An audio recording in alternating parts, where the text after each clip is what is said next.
Hi అండి, good evening. అందరూ బాగున్నారా? టీ తాగారా?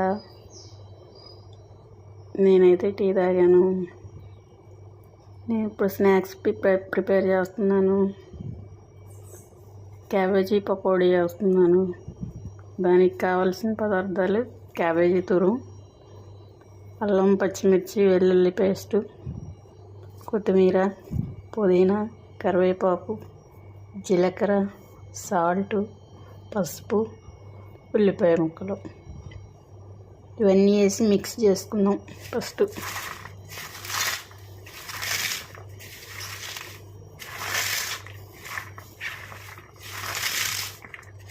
ఇవన్నీ కలుపుకుందాం.